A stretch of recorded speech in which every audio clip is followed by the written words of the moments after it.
Hello বন্ধুরা, আজ আমি বানাবো গোবিন্দভোগ চালের খিচুড়ি।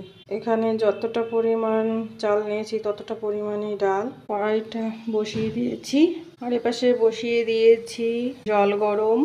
এবার হয়েছে কড়াইটা গরম হয়ে গেছে। এবার আমি ডালটাকে ভেজে নেব। ডালটাকে দিয়ে দিয়েছি, এবার ডালটাকে সুন্দর করে ভেজে নেব। ডালটা ভাজা হয়ে গেছে, এবার আমি ডালটাকে নামিয়ে ধুয়ে নেব। এই কড়াইতে আমি মশলা বানিয়ে নেব খিচুড়ির। দারচিনি, লবঙ্গ, এলাচ আছে, এটাকে আমি ভেজে নেব। হাঁড়িতে আমি গরম জল বসিয়ে দিয়েছি, হাঁড়ির মধ্যে ডালটা দিয়ে দেব। ডালটা সেদ্ধ হলে তারপরে দেব গোবিন্দভোগ চাল। গরম মশলাটা কিছুক্ষণ ভেজে নিয়েছি, এর মধ্যে দিয়ে দেব জিরাটাকে দিয়ে ভেজে নেব। এবার এটাকে আমি শিলনোড়ায় বেটে গুঁড়ো করে নেব। ভাজা হয়ে গেছে। ডালের মধ্যে দিয়ে দেব 1 চামচ লবণ। ডালটা তাড়াতাড়ি সেদ্ধ হয়ে যাবে। এর মধ্যে দিয়ে দেব কাঁচা লঙ্কা। ডালটা সেদ্ধ হয়ে গেছে, এবার আমি গোবিন্দভোগ চাল দিয়ে দেব। চালটা দিয়ে একটু নেড়ে চেড়ে মিশিয়ে দেব।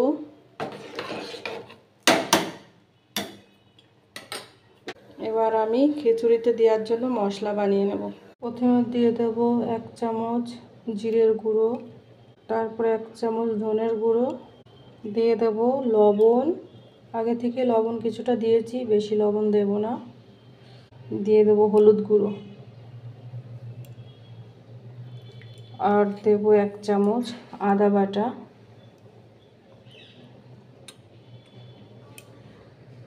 আর দিয়ে দেব স্বাদ মতো চিনি। এটাকে জল দিয়ে আমি গুলিয়ে নেব।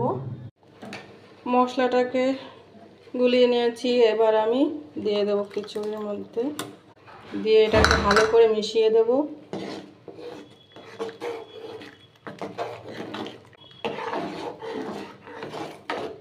কিছুক্ষণ মশলাটা দিয়ে জাল দিয়ে নেব। এপাশে আমি কড়াই বসিয়ে দিয়েছি, এর ভিতরে দিয়ে দেব সরিষার তেল। দিয়ে দেবো এর মধ্যে কটা কড়াইশুঁটি। কড়াইতে দিয়ে দেব পরিমাণ মতো সরিষার তেল ফোড়নের জন্য।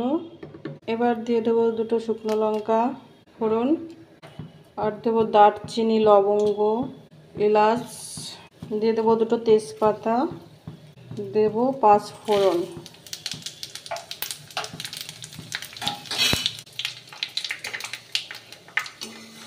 ফোড়নটা রেডি হয়ে গেছে, এবার খিচুড়ির মধ্যে এটাকে আমি দিয়ে দেব।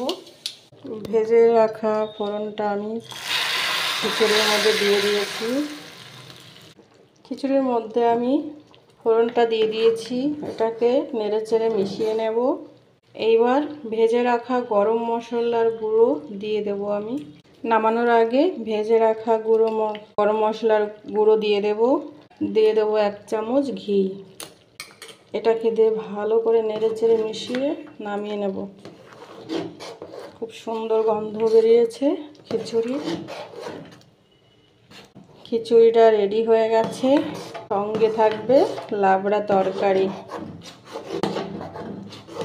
এটাকে আমি নামিয়ে নেব। আছে আমার গোবিন্দভোগ চালের খিচুড়ি। তোমাদের যদি ভালো লাগে কমেন্ট করে জানিও খিচুড়িটা কেমন হয়েছে।